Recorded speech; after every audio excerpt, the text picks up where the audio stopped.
Fala aí, fanático vascaíno, fanática vascaína, que alegria encontrar você aqui no nosso café. Primeira edição desta terça-feira. Peço a você o seu like, mãozinha que está aqui embaixo, é muito importante, para que o nosso canal atinja mais vascaínos, para que possamos transformar o fanático vascaíno, que é a sua casa, na maior comunidade, para falar da nossa paixão. Se inscreve no nosso canal, é de graça, gente, dá aquela moral. Qual é a nossa zaga ideal? Data FIFA, período bom para entrosar, ajustar o sistema defensivo, mas temos que encontrar a nossa zaga ideal. Quero ler aqui nos comentários a sua opinião e eu vou trazer a minha e vamos debater aqui as opções que o Rafael Paiva tem para trabalhar a equipe. Vou trazer notícias fora do campo também, dos bastidores, política, ó, tá fervendo, do Vasco da Gama. Então vamos embora? Vamos para cima, para que a gente possa entender um pouquinho mais sobre o que vem acontecendo. Gente, ontem, depois do vídeo que eu fiz no final do dia, ele foi ao ar às 5 da tarde, se você não viu, vou deixar inclusive aqui no final o linkzinho, né? Vai até o final do vídeo, tem lá uma telinha para você clicar e já assistir o vídeo de ontem, se você perdeu, quando eu falo sobre a venda que a equipe quer fazer, ó, rápida, da parte da 777, colocou todos os ativos da 777 à venda em todo o mundo, inclusive o Vasco. Negociação que já vinha sendo tocada, mas agora um pouco mais acelerada. E aí os grupos de vascaínos dos quais eu participo, a galera começou a ficar desesperada, levantando uma série de coisas e tal. Enfim, gente, olha só. Entre erros e acertos, e foram mais erros do que acertos, nós hoje chegamos no atual estágio de ter um time mais competitivo, porque mesmo com tantos erros, os acertos nos levaram até agora.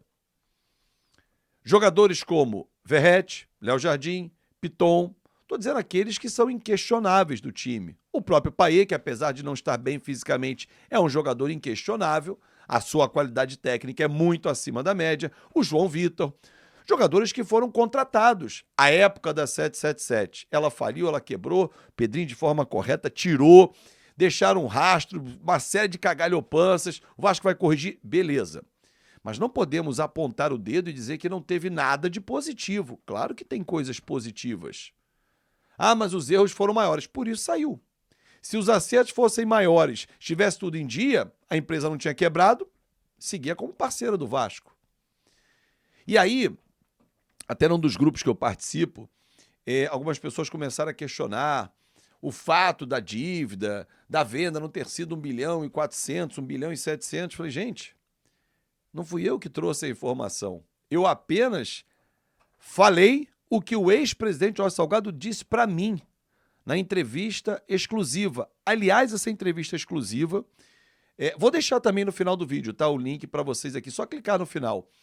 Ele disse, inclusive, e que até hoje, e vou trazer um bastidor agora, depois dessa informação, que quando ele estivesse saindo da gestão, tinham mais ou menos 200 milhões em dívidas ocultas, e que isso aí era processo, que ainda não tinha sido transitado em julgado, e que se precisasse, o Vasco poderia abrir mão de 20% da sua SAF, da sua participação dos 30%, para pagar essas dívidas, porque elas não estavam ainda contabilizadas, porque não tinham sido transitadas em julgado. Bom,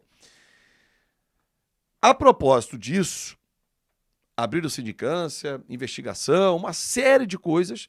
Hoje vai rolar uma reunião do Conselho Deliberativo e os beneméritos estão em cima dessa questão para aprovar as contas do ex-presidente Jorge Salgado.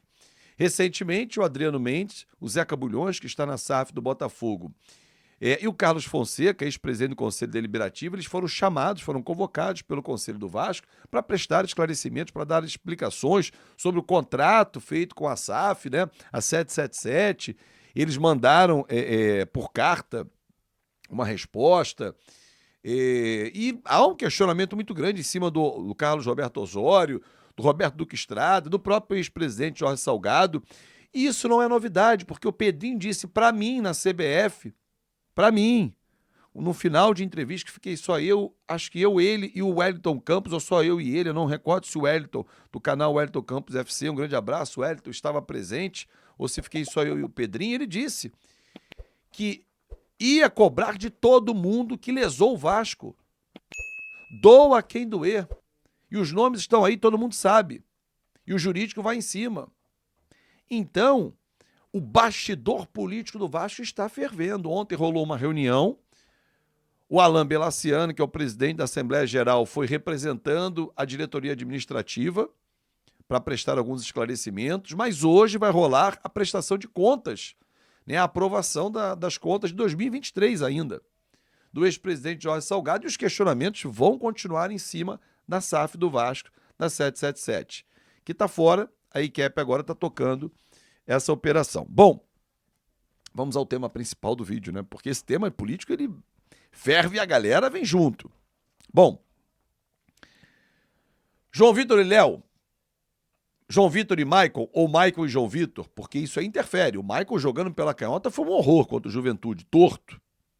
Ele pelo lado direito, você perde a saída pela direita, que é o João Vitor, mas não perde um jogador torto, né? Porque ele ficou comprometido contra o Juventude.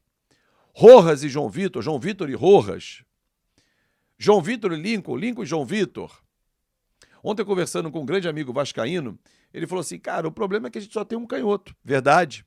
Erro de planejamento lá de trás e que não conseguiu ser revisto nessa janela. Erro da gestão.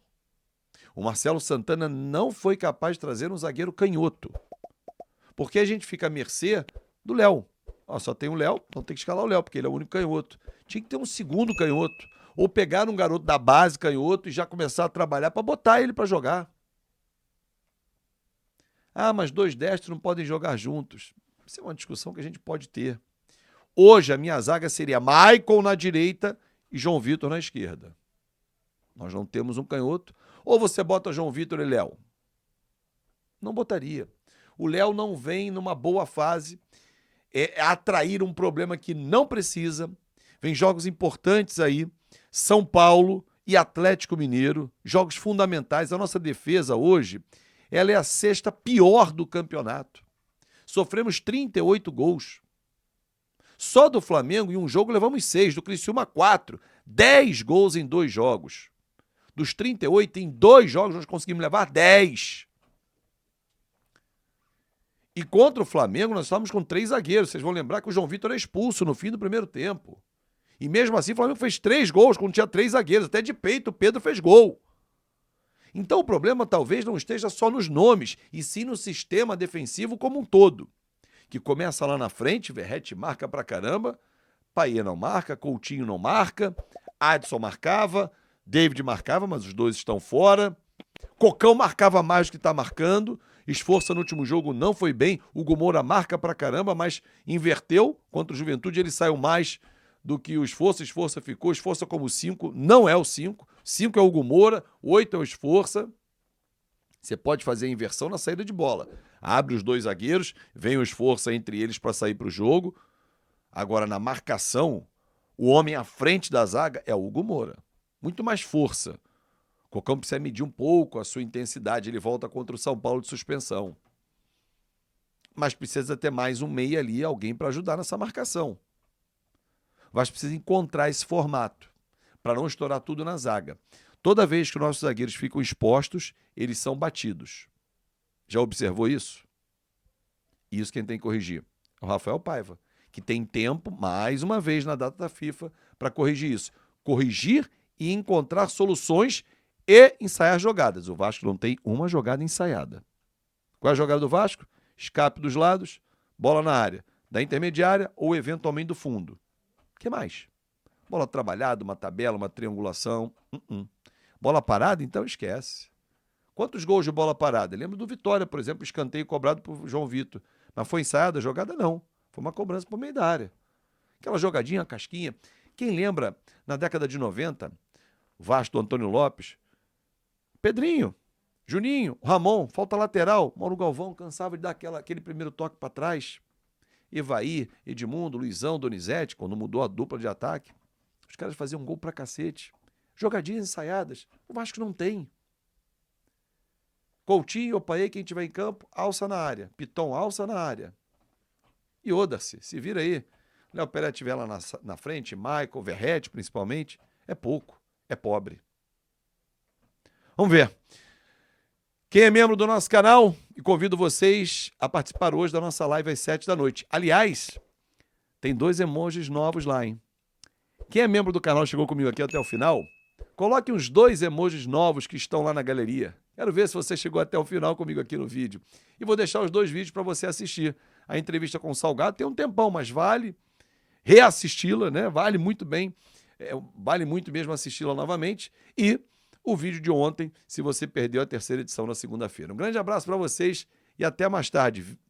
Live de membros, 7 horas.